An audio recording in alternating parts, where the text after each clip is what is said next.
Mahapatih Gajah Mada bersama Raja Hayam Wuruk memainkan peran penting dalam sejarah Majapahit dengan menyampaikan Sumpah Amukti Palapa, di mana Gajah Mada berikrar untuk menyatukan wilayah Nusantara di bawah naungan Kemaharajaan Majapahit.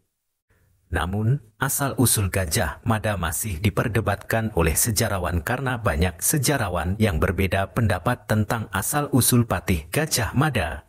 Lalu siapa Gajah Mada sebenarnya? Sejumlah sejarawan dan sumber ada perbedaan tentang asal-usul sosok ini dalam tafsir kekuasaan menurut Gajah Mada Jurnal Politik Volume 11 tahun 2015 karya Yusuf Farhan dan Firdaus Syam yang mengutip isi kitab Usana Jawa atau sering disebut Cerita Bali dijelaskan bahwa Gajah Mada lahir di Pulau Bali Agung. Sejarawan Muhammad Yamin punya pendapat yang berbeda. Menurut Yamin, dalam bukunya Gajah Mada Pahlawan Persatuan Nusantara, menuliskan bahwa Gajah Mada tidak memiliki ayah dan ibu. Ia terlahir dari dalam buah kelapa sebagaimana penjelmaan Sanghyang Narayana atau Dewa Wisnu ke dunia. Dengan kata lain, Gajah Mada terlahir atas kehendak dewa-dewa. Akan tetapi, menurut Serat Pararaton, Gajah Mada merupakan anak dari Gajah Pagon, yakni seorang petinggi kerajaan Majapahit dan pengikut setia dari Raden Wijaya. Dikisahkan saat itu terjadi peperangan dengan tentara Kadiri. Kemudian Raden Wijaya mengungsi ke desa Pandakan, Madura. Saat peperangan tersebut, Gajah Pagon terluka dan dititipkan kepada Macan Kuping ke desa Pandakan. Lalu Gajah Pagon menikah dengan anak Macan Kuping yang kemudian melahirkan Gajah Mada. Mengutip karya jurnal yang ditulis oleh Yusuf Farhan dan Firdaus Syam bahwa sifat Gajah Mada serupa dengan ayahnya, yaitu Gajah Pagon.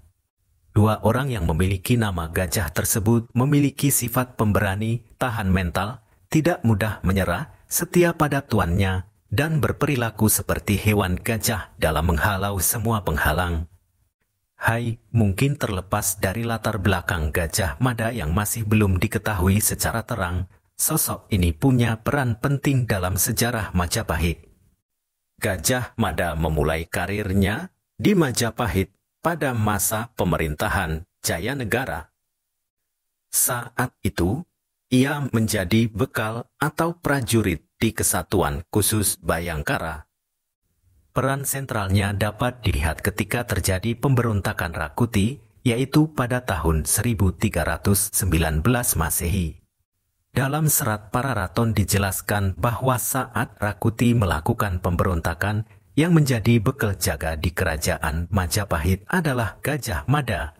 Atas jasanya menyelamatkan Raja Jayanegara, ia diangkat sebagai patih pada tahun 1319 sampai tahun 1321 Masehi untuk mendampingi Rani Kahuripan yang saat itu dibelado oleh Tribhuwana Tunggadewi.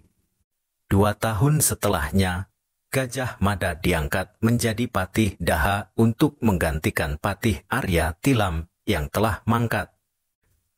Peran sentral Gajah Mada di Majapahit semakin menguat ketika Gajah Mada diangkat menjadi Mahapatih Amangkubumi Majapahit pada tahun 1336 Masehi.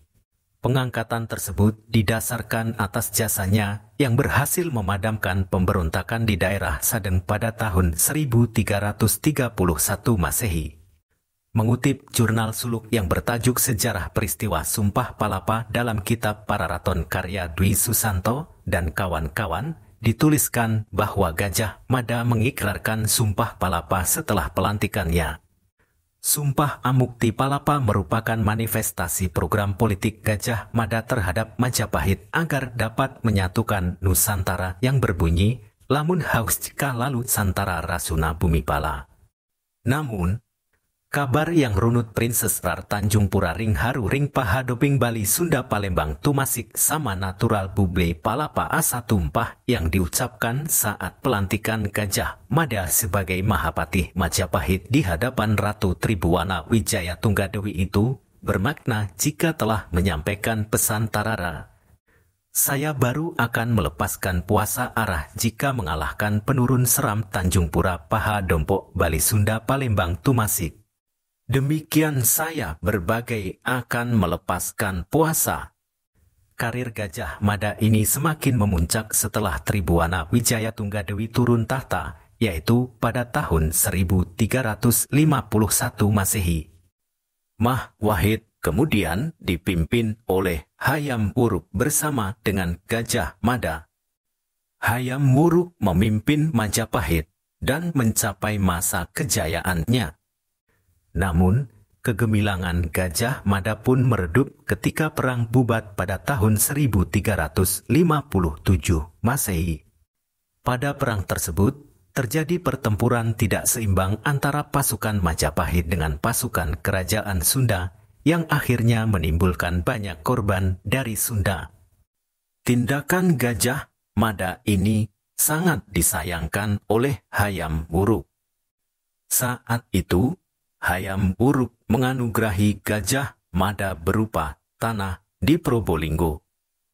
Namun, penganugerahan itu pun disinyalir sebagai bentuk anjuran halus dari sang raja kepada Gajah Mada untuk menjauh dari Majapahit.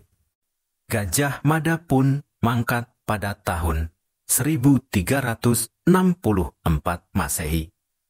Setelah wafat Hayam Wuruk pun melanjutkan pimpinan di Majapahit hingga akhirnya ia meninggal dunia pada tahun 1389 Masehi. Sepeninggal dua orang ini, Majapahit di masa-masa selanjutnya mengalami penurunan dan akhirnya runtuh pada tahun 1527 Masehi. Namun, kisah mengenai perang bubat ini masih simpang siur mengenai eksistensinya. Banyak sejarawan yang berpendapat bahwa perang bubat tidak pernah terjadi. Cerita perang bubat sengaja dibuat untuk memecah belah Nusantara kala itu, khususnya Jawa dan Sunda. Demikianlah pembahasan kita kali ini. Terus update wawasanmu dengan menyaksikan video-video terbaru dari kami. Saya pamit undur diri. Wassalamualaikum warahmatullahi wabarakatuh.